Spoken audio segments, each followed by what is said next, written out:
Hello बच्चों, good evening. Welcome to your English class. I am Sheena Zaidi. आज के session में हम लोग करेंगे idioms. So this is a special class जिसमें हम लोग सिर्फ वोकेबलरी पे ही फोकस करने वाले हैं। और ये जो सीरीज स्टार्ट की थी, in this series in to 100 days we'll be completing your entire syllabus of RIMC, whether it is the grammar portion or the idioms, vocabulary, synonym, antonym, everything that comes under vocabulary will cover everything, your entire syllabus. और तो 4:30 पे हम लोग रोज़ मिलते हैं। रोज़ हम लोग की जो क्लास होती है उसमें हम लोग थोड़ी थोड़ी vocab साथ में करते चलते हैं। But in today's session it will not be a long session today. इसमें आज हम लोग vocab पे ही फोकस करने वाले हैं, और वो भी idioms पे। और आपके सारे सब्जेक्ट इसी तरह से चल रहे हैं, कंप्लीट तैयारी हम लोग कर रहे हैं। बिल्कुल जीरो से स्टार्ट किया था, जीरो से हाई लेवल जो भी पूरा सिलेबस है, everything will be done in this class on YouTube. Paid class वैसे हम लोगों का अलग से भी चल रहा है, उसमें कॉपी चेकिंग, टेस्ट, सब कुछ इंक्लूडेड है, स्टडी मटेरियल। तो आज हम लोग ईडीएम करेंगे। उसको स्टार्ट करने से पहले कि हमारे लास्ट टाइम के कुछ अचीवर्स हैं जिन बच्चों ने क्वालिफाई किया था, और 14 स्टूडेंट्स हमारे क्वालिफाई हुए थे। फिर रैंकर्स भी हैं इसमें। All India first rank girls category में अंशिका सोनी बच्ची है, वो लाई थी। फिर रिदान है, वो ऑल इंडिया 8th रैंक लाए थे, वो भी उनकी फर्स्ट अटेम्प्ट थी उसमें। वैसे ही आप भी अगली बार हमारे इसमें होंगे, आप भी हमारे अचीवर्स होंगे। चलिए अब स्टार्ट करते हैं ईडियम्स।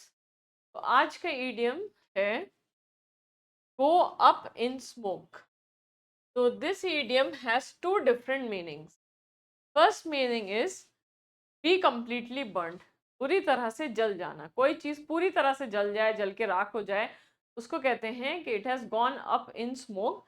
या फिर बुरी तरह से फेल हो जाना, जैसे खाना, मान लीजिए फर्स्ट टाइम आप खाना बना रहे हैं और आपने सोचा था कि सबको इम्प्रेस करेंगे, बड़ा अच्छा सा खाना बनाएंगे, मम्मी भी तारीफ करेंगी, लेकिन हो गया उसका उल्टा, खाने को जला दिया। तो एक तो it went up in smoke, मतलब इतना जल गया कि धुआं उठने लगा, मतलब है you completely burn the food. और the second meaning can be you failed completely, जो आपने कोशिश की थी उसमें फेल हो गए। तो वो ज़रूरी नहीं खाने से रिलेटेड हो, it can be for anything. जैसे they gave a performance, they rehearsed well for that performance, but on the final day when they gave it on the stage, the everything went up in smoke, मतलब they failed completely।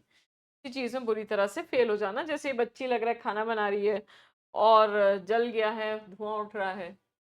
Next, keep something under your hat. If you are keeping something under your hat, this means you are keeping something secret and not telling anyone. You are not revealing some secret, उसको कहते हैं। तो राज ना खोलना, इसका ये मतलब हो गया। जैसे यहाँ पे he is keeping under his hat, इस किसको हैट के अंडर रखे हुए हैं, he is keeping his face under his hat. तो his face is a mystery, his face is a secret, जिसको वो रिवील नहीं कर रहा। अच्छा, इस ईडियम का उल्टा क्या होता है? इसका तो मतलब राज रखना हो गया। इसका उल्टा होता है, एंटोनिम्स की तरह ऑपोजिट सेंस में क्या होगा? एक बहुत कॉमन है, let the cat out of the bag. तो let the cat out of the bag is an extremely common idiom. This means not reveal वो सॉरी रिवील अ सीक्रेट, राज खोल देना, ये मतलब है। नेक्स्ट है spill the beans. Spill the beans का मतलब भी होता है राज खोलना, ये तो बहुत ही कॉमन है। और एक और भी है, flow the gap. Flow the gap का मतलब भी यही हुआ, राज खोलना। तो सबका सेम मीनिंग हुआ, reveal a secret, disclose a secret. और यहाँ पे हम उन लोग उल्टा कर रहे थे, ये जो पिक्चर दी हुई है मतलब राज ना खोलना या राज रखना। Next, third, time is on your side. So if you tell somebody that time is on your side, this means somebody can wait for something to happen or can wait before doing something. मतलब तुम्हारे पास time ही time है, जैसे हिंदी में कहते हैं अरे time ही time है, मतलब कुछ भी करने से पहले बहुत टाइम है, इतना जल्दबाजी की भी जरूरत नहीं है, या कोई काम तुम बहुत आराम से कर सकते हो क्योंकि बहुत टाइम है, उसके लिए लाते हैं। जैसे किसी बच्चे से आप कहें कि अब एक बच्चा है कि उसके लास्ट अटेम्प्ट बची आ रही एमसी में, तो उसके पास ज़्यादा टाइम नहीं है, बस कुछ ही मंथ्स में इतना अच्छे से प्रिपेयर करना है। लेकिन कोई बच्चा पहले से तैयारी शुरू कर ले, मान लीजिए आप जैसे सिलेबस आप कहीं पेड क्लास ज्वाइन करते हैं, या जैसे यहाँ आप यूट्यूब क्लासेस कर रहे हैं, उससे पहले आपने थोड़ी सी 5-6 मंथ्स पहले से, 3-4 मंथ से पहले ऐसी थोड़ी पढ़ाई शुरू कर दी होती थी कि 15-20 मिनट्स बस पढ़ लेंगे, लेकिन थोड़ी थोड़ी वोकैब कर ली रोज, जीके जीएस का कुछ पढ़ लिया, वो हो जाएगा। फिर आपसे उस टाइम पे कोई बोला जाए कि अभी तो बहुत टाइम है, अभी तो तुमने एक्स्ट्रा पढ़ाई स्टार्ट की है, फिर प्रॉपरली पूरे एक शेड्यूल के हिसाब से तैयार करोगे, तो अभी तो तुम्हारे पास टाइम ही टाइम है, अभी कोई टाइम की कमी नहीं है, it is on your side. Fourth, slip of the tongue. This means to be easy to say or pronounce. If something is very easy to say, something is very easy to pronounce, that means it is slipping off the tongue. मतलब इतनी आसान चीज बोलने में है, जैसे जबान से फिसली जा रही है, मतलब स्मूथली वो मुंह से निकल रही। एक होता है जैसे टंग ट्विस्टर्स होते हैं। टंग ट्विस्टर्स मीन्स कि जिनको बोलना मुश्किल होता है, ऐसा कोई लाइन हो कि उसको बोल आप नहीं पा रहे आसानी से, आप अटक अटक के बोल रहे हैं, कहीं पे बीच में ब्रेक हो रहा है, that is a tongue twister. But if something is such that you can speak it easily, it is not at all difficult to pronounce, तो उसका मतलब होता है slip of the tongue। अच्छा, इससे एक मिलता जुलता idiom है, मतलब it is very different in meaning but similar in the word use। slip of tongue, एक होता है slip of tongue, वहां है slip of the tongue। तो slip of tongue अगर कहते हैं तो इसका मतलब होता है say something by mistake। say something by mistake, or you intend to say something else, you wanted to say something but you said something else, मुंह से कुछ और ही निकल गया, जबान फिसल गई, तो जबान फिसल गई को ये स्लिप ऑफ टंग कहेंगे। बट से इसका मतलब हो गया से समथिंग रॉन्ग बाय मिस्टेक, मतलब से समथिंग रॉन्ग, गलती से कुछ अलग बोल देना, बोलना कुछ और चाह रहे थे, मुंह से कुछ और निकल गया। तो मीनिंग दोनों के अलग अलग हैं, लेकिन थोड़े मिलते जुलते हैं, जिसमें कंफ्यूज हो सकते हैं। Make something of your self, if somebody has made something of himself, that means he has become successful in life। मतलब सक्सेसफुल हो जाना, सफल हो जाना किसी भी चीज में, किसी भी सेंस में, किसी भी लाइफ की स्टेज में अगर सक्सेसफुल हो गए तो उसको कहते हैं। जैसे यहाँ पे ये पर्सन है, एक वो कप हाथ में लिए है, फर्स्ट आया है, तो ये हो गया he has made something of himself. नाम कमाना भी ऐसे हो सकता है। तो आगे बढ़ने से पहले, this will be a short class, short video, तो उससे पहले थोड़ी ये भी देख लें कि अगर आप इंटरेस्टेड हैं हमारे टेस्ट सीरीज में, आप टेस्ट देना चाहते हैं अलग से, कि तैयारी तो कर रहे हैं लेकिन टेस्ट भी होते रहें, तो दैट यू नो कि आप कहाँ स्टैंड करते हैं और बच्चों के कंपैरिजन में, एक रैंक आपको मिलती रहे, चेक होती रहे आपकी कॉपी। तो वो ये डिस्क्रिप्टिव टेस्ट के लिए इंग्लिश और मैथ्स का हमारे डिस्क्रिप्टिव टेस्ट की रैंकर्स टेस्ट सीरीज है। And we also have some objective test, वो जीके जीएस के होते हैं, वो सेपरेट जैसे RIMC के होते हैं, वो आपके एवरी थर्सडे एंड संडे आपके टेस्ट होंगे। इफ यू आर इंटरेस्टेड, आप तो सब देख सकते हैं, और नंबर जो नीचे है उस पर आप कॉल करके और जानकारी ले सकते हैं। Next, 6, keep a straight face, this must be the one.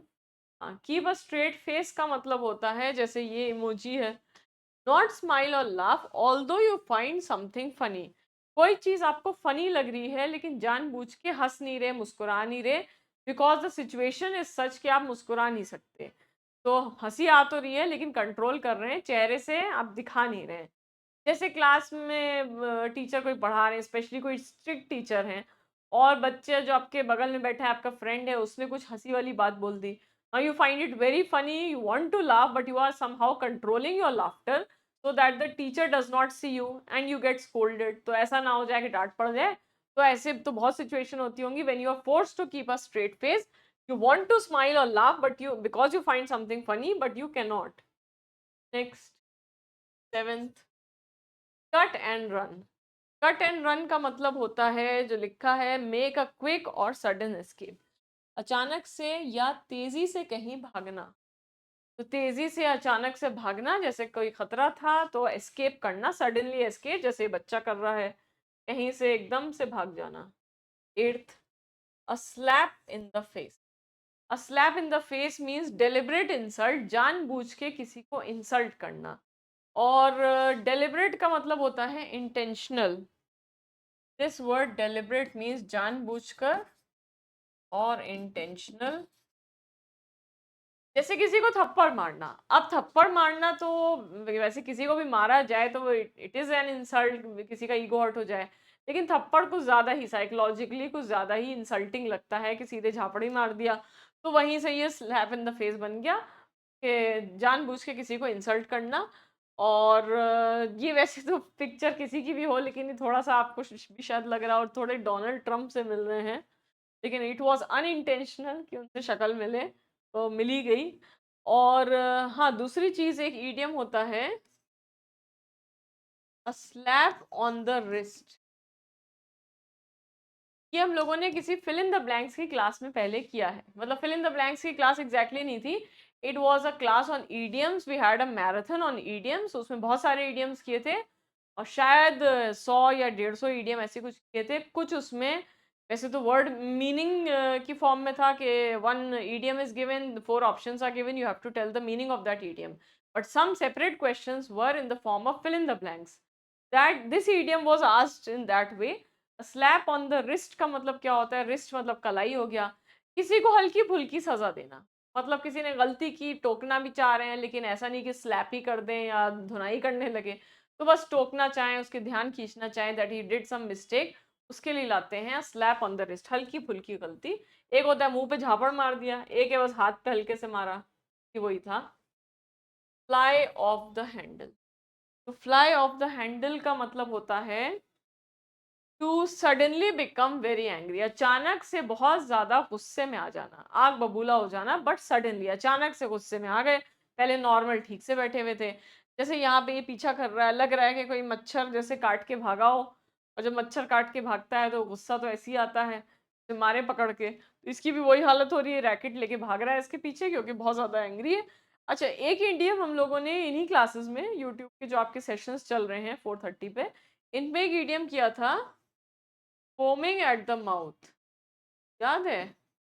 Foaming at the mouth का मतलब था to be very angry, very angry, furious होना, बहुत ज्यादा गुस्सा।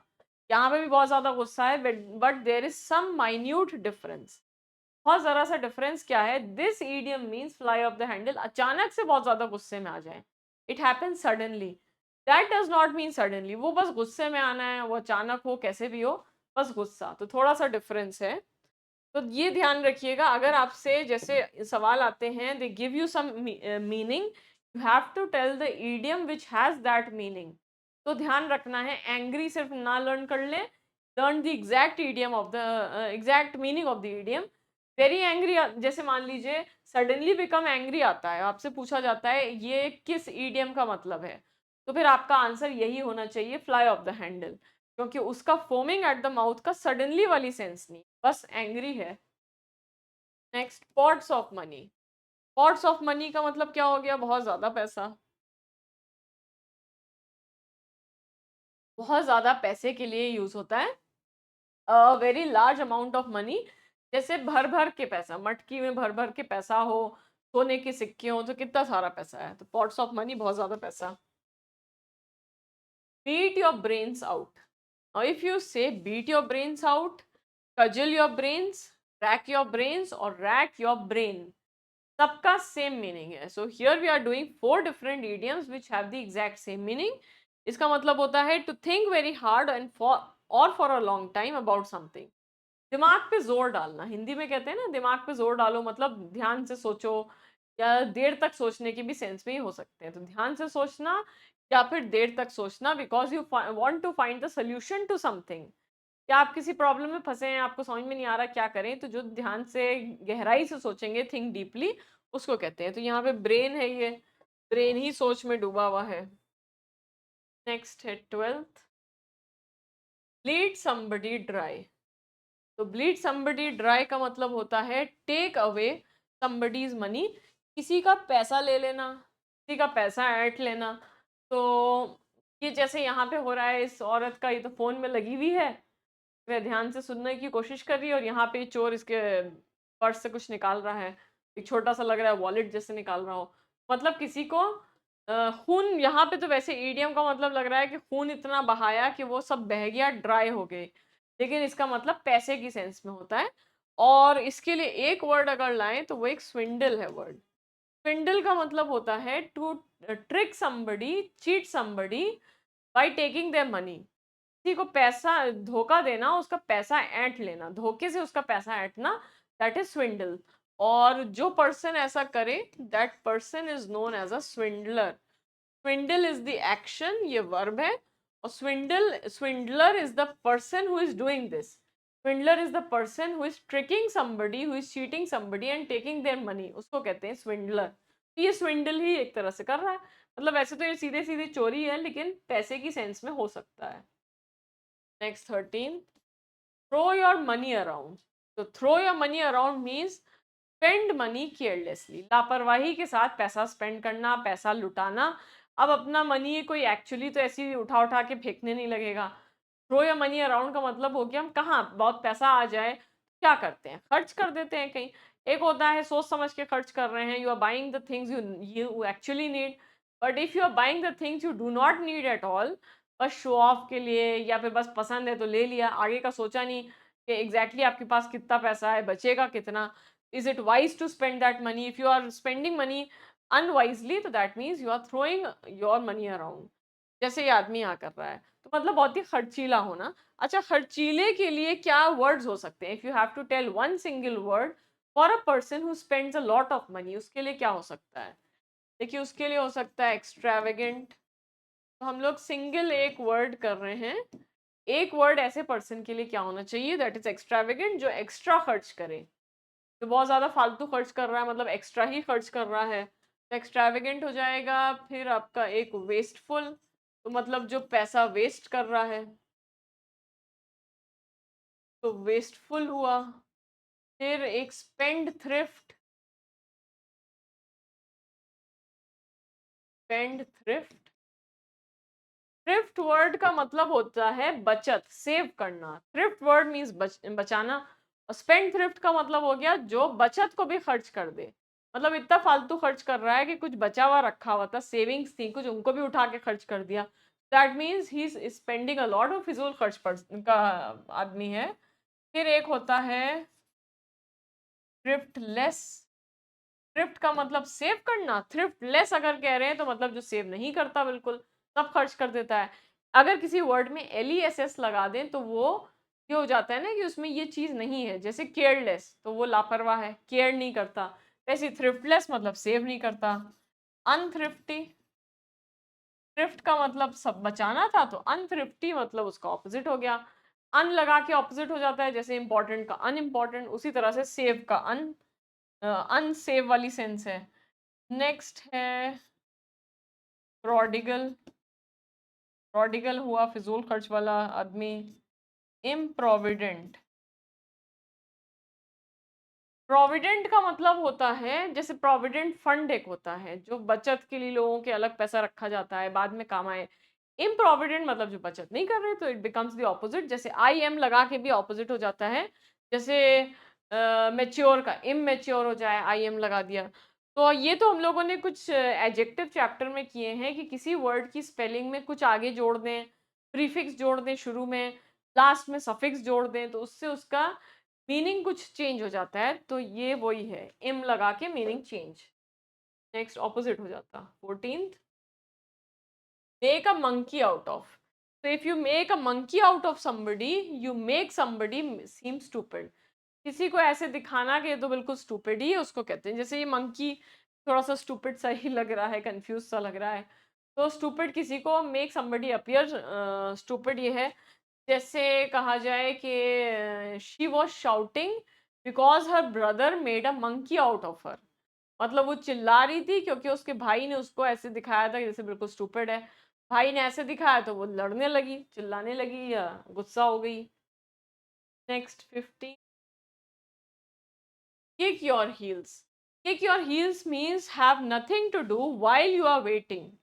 तो वेट कर रहे हैं, you are waiting for somebody to arrive, you are waiting for something to happen, and during that period when you are waiting you do not have anything to do।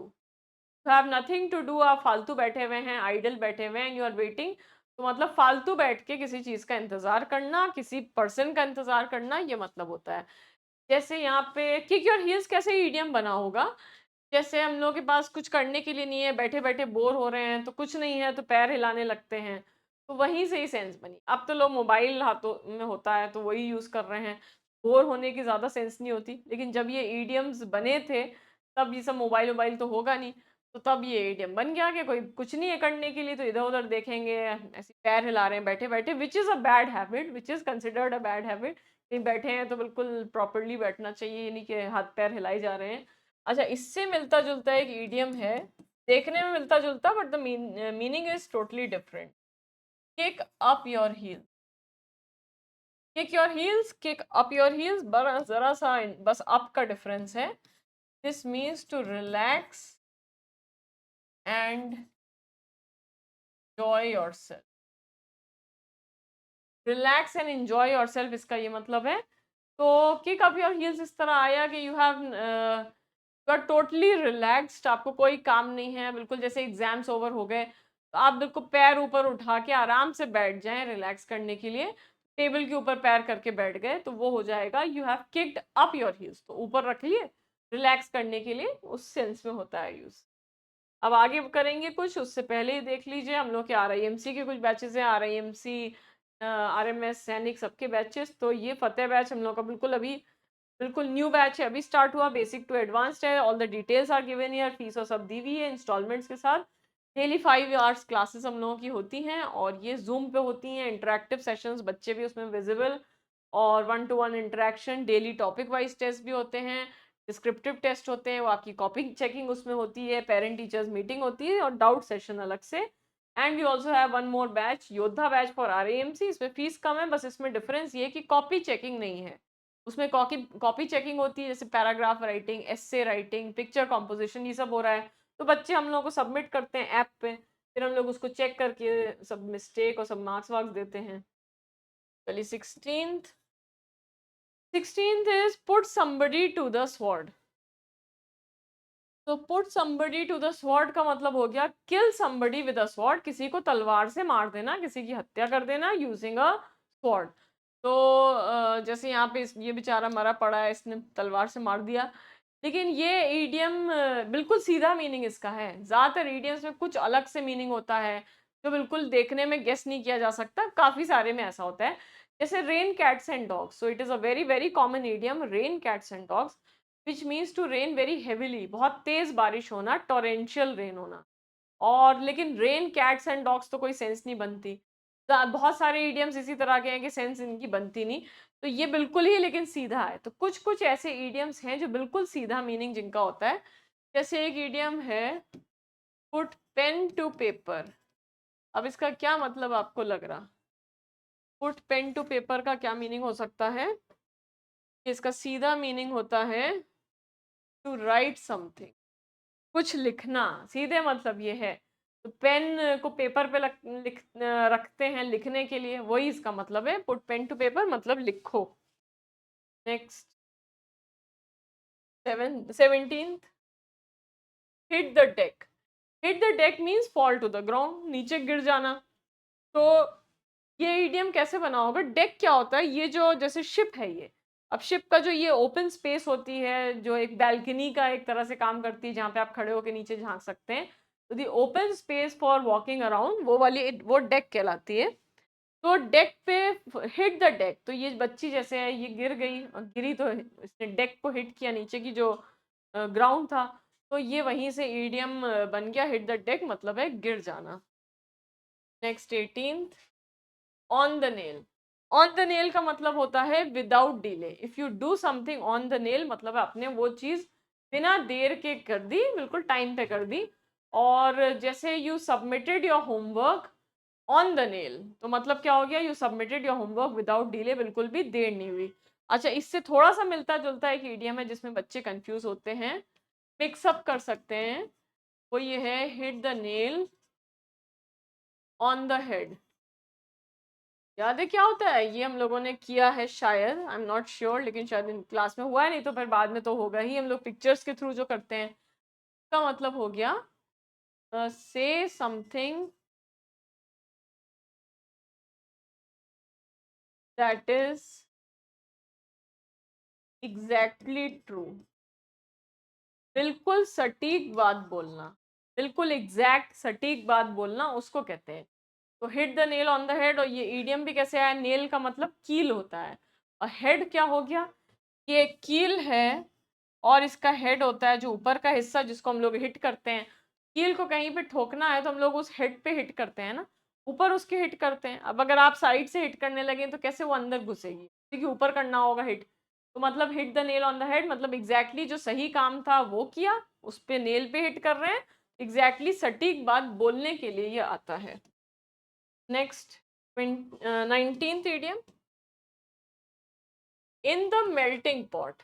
In the melting pot का मतलब है किसी चीज, something is likely to change. अब likely to change क्या हुआ, तो likely to change idiom का मतलब होता है, लाइकली का मतलब होता है किसी चीज का चांस होना।